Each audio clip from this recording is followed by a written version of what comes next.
Good morning, I'm Taylor Wilson, and today is Thursday, February 1st, 2024. This is The Excerpt. Today, how tech leaders were pressed on child safety during a Senate hearing.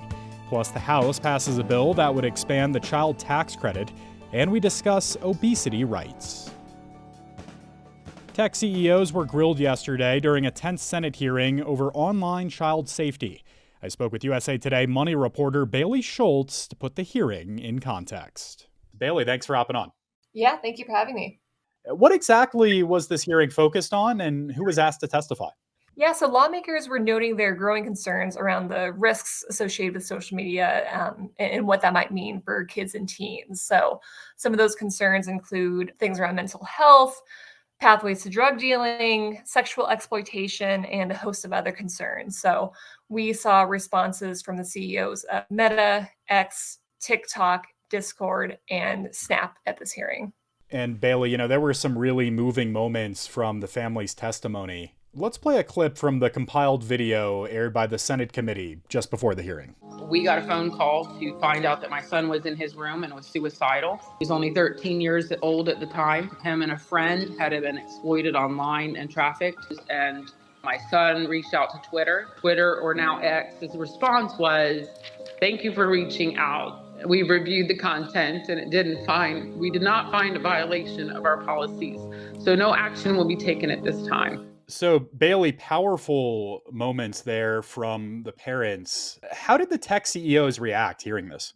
Yeah, so we actually saw rare apologies come out during this hearing where Mark Zuckerberg, the CEO of Meta, which is the parent company to Instagram and Facebook, he at one point actually stood up, turned around and faced a lot of these families of victims and apologized and kind of talked about how the company is working towards solutions. And then we also saw the Snap CEO apologize, didn't do the whole standing and turning around, but he said that he was sorry that the company has not been able to prevent these sort of tragedies.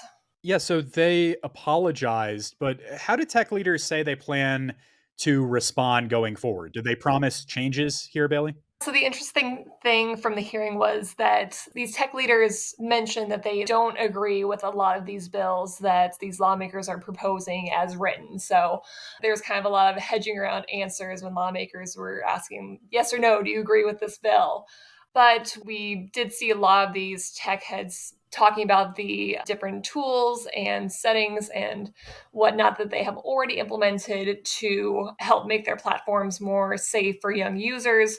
And we did see a couple like X and Snaps that say that they were in support of maybe a bill or two. Yeah, and from the side and the perspective of lawmakers, I'm curious, what's next on the legislative front to help keep kids safe? And what did we hear from lawmakers in this hearing as well?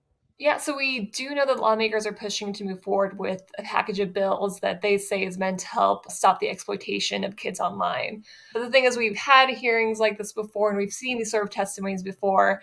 And at least based on what we've seen so far in the past, a lot of times these bills don't go anywhere. The main takeaway from lawmakers is that there needs to be more laws on the books to sort of rein in on social media and these tech giants, where we heard Senator Lindsey Graham mention that, yes, there is an upside to social media, but he also knows that the dark side has not been dealt with yet, and was saying that this is now the time to deal with the dark side. Bailey Schulz covers money for USA Today. Thank you so much, Bailey. Yeah, thank you for having me. The House yesterday passed a bipartisan bill that would expand the child tax credit for American families and reinstate some tax cuts for businesses. The bill cleared the chamber by an overwhelming vote of 357 to 70. Republicans in the House fast-tracked the legislation under a tactic known as suspension, which requires two-thirds support. Still, the roughly $79 billion package faces a steep climb in the Senate, where Republicans are demanding it clear additional hurdles. The bill would raise the tax credit to $1,800 per child in 2023 and up to $2,000 per child by 2025. And the legislation extends beyond parents. It would also create tax benefits for people impacted by natural disasters, and it would strengthen the low-income housing credit.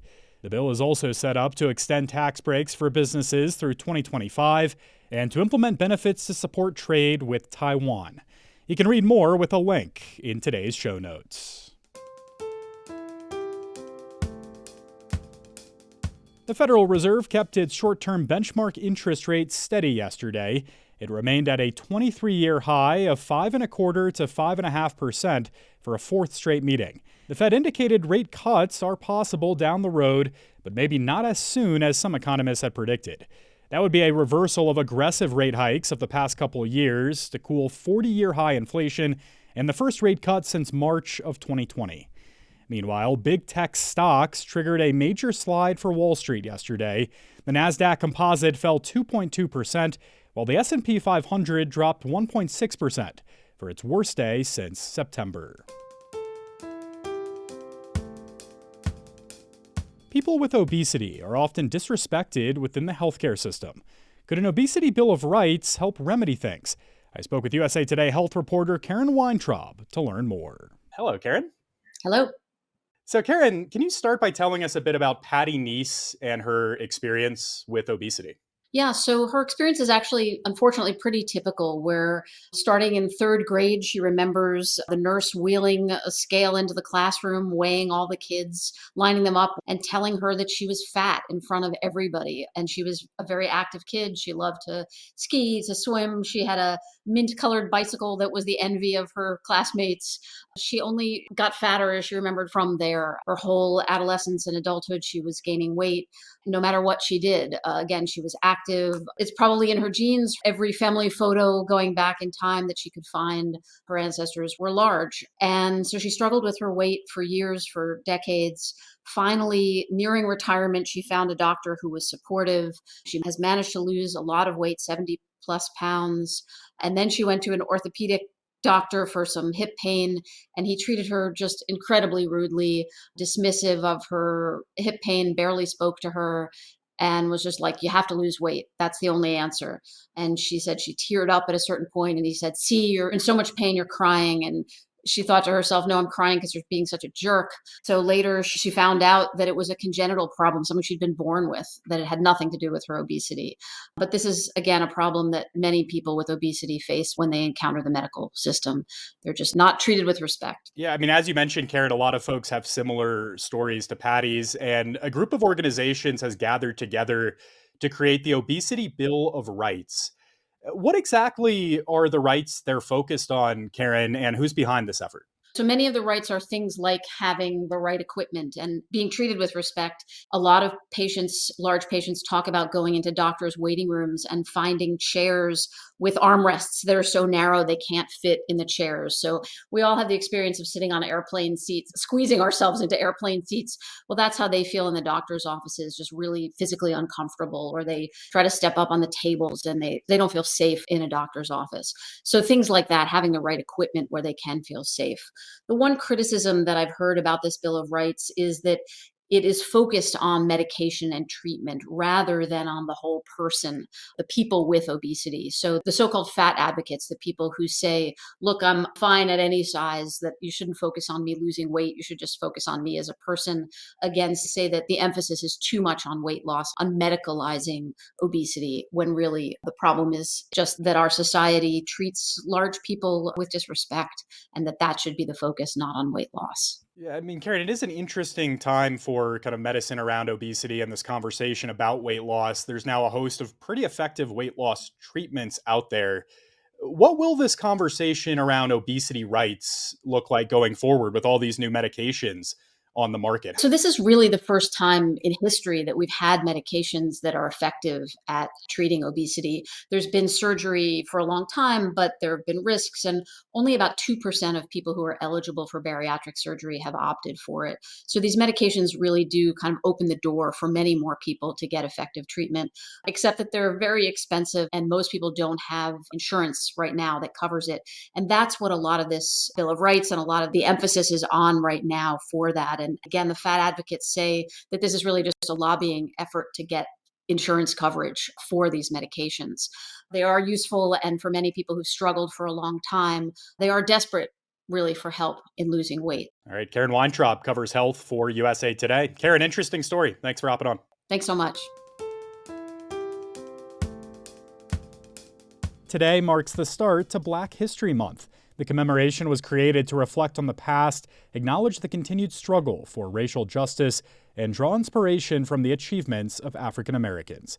Carter G. Woodson, known to many as the father of Black history, came up with the concept of Negro History Week in 1926, intended to both create and popularize the knowledge about the Black past. Woodson, whose parents were enslaved, went on to be an author, a historian, and the second African American to earn a PhD at Harvard. He formed an organization now known as the Association for the Study of African American Life and History. The group helped shift the celebration from a week to a month in 1976. Thanks for listening to The Excerpt. You can get the podcast wherever you get your audio, and if you're on a smart speaker, just ask for The Excerpt. I'm Taylor Wilson, back tomorrow with more of The Excerpt from USA Today.